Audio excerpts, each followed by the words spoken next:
अस्सलाम वालेकुम मुनसर डिजिटल के नाजरीन, कैसे हैं आप लोग। उम्मीद करती हूँ कि सब लोग खैरियत के साथ होंगे और अपना भरपूर ख्याल रख रहे होंगे।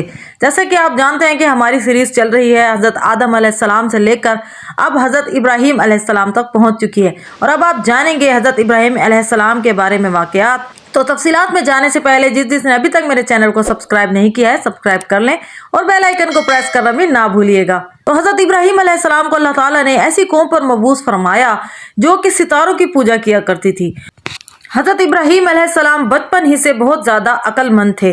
अल्लाह ताला ने आपको नबूवत के साथ साथ अपना खलील भी बनाया और आपको ऐसी इस कौम पर मबूस फरमाया जो बुत परस्ती में हद से आगे गुजर गए थे। आपका वालिद आज़र बुतों को बनाकर अपने हाथों से बनाकर उसकी पूजा किया करता था और उसको फरोख्त भी किया करता था।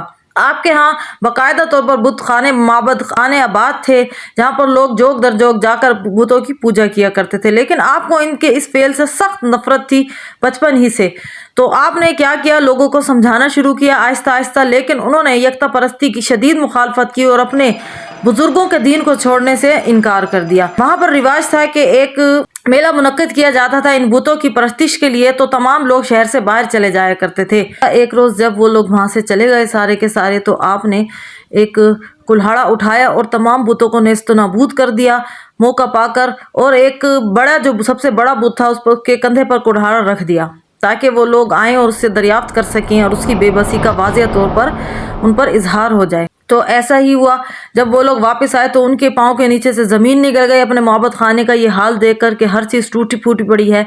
तो उन लोगों ने कहा कि ये किसने किया है, तो उन्होंने शक सबसे पहले हज़रत इब्राहीम अलैहिस्सलाम पर किया और कहा गया कि उनको मजलिस में लेकर आओ। हज़रत इब्राहीम अलैहिस्सलाम चाहते भी यही थे कि मैं तमाम मजलिस में आकर इन बुतों की हकीकत को आश्कार करूँ। तो आपने कहा कि मुझे तो नहीं पता क्या हुआ है, इस बड़े बुत से पूछ लो जिसके कंधे पर कुल्हाड़ा रखा हुआ है, बल्कि मुझे इसी ने उकसाया है कि मैं इन तमाम बुतों को तोड़ डालूं, क्योंकि ये नहीं चाहता कि इसकी इबादत में ये छोटे बुत भी शरीक हों। तो फिर वो लोग बजाय इसके कि वो यकता परस्ती को मानते, बल्कि उनकी सरकशी और बढ़ गई और उन्होंने आपकी शदीद मुखालफत की और एक दूसरे से ये कहा कि हमें यहाँ की हिफाजत करनी चाहिए थी और सबको यहाँ से छोड़कर जाना नहीं चाहिए था। और फिर उन्होंने आपको शदीद तौर पर सजा देने का फैसला कर लिया और एक मंजनीक बनाई। वो मंजनीक हैज़न नामी एक बदबख्त ने बनाई थी। वो दुनिया का सबसे पहला एक जंगी हथियार था जिसे बनाया गया, जिस पर आपको बांधा गया और वहाँ पर एक गढ़ा तैयार किया गया जिसमें मुद्दत से लकड़ियाँ जमा की जा रही थी। और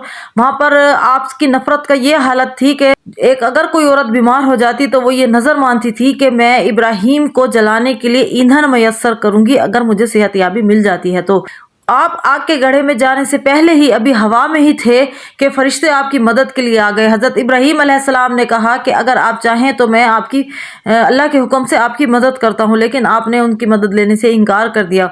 और हज़रत मीकाईल अलैहिस्सलाम जो कि बारिश बरसाने वाले फरिश्ते हैं, तो उन्होंने भी कहा कि आप के वहाँ पहुँचने से पहले मैं बारिश बरसा सकता हूँ। तो आपने कहा कि मेरा रब ताला जो है आपसे ज़्यादा तेज़ तर है और बेहतरीन कारसाज है। जब आपको उस घड़े में डाला जा रहा था तो आपने हस्बुनल्लाह व निअमल वकील पढ़ा। मुस्तकिल आप अल्लाह ताला का जिक्र करते रहे और बिना खौफ खतर आपको उस घड़े में डाल दिया गया। और बाकी की तफसीलात के उस घड़े में जाने के बाद आपके साथ क्या हुआ, क्या मामला पेश आया, वो हम बाद में जानेंगे। अपना ख्याल रखिएगा। अल्लाह हाफिज़।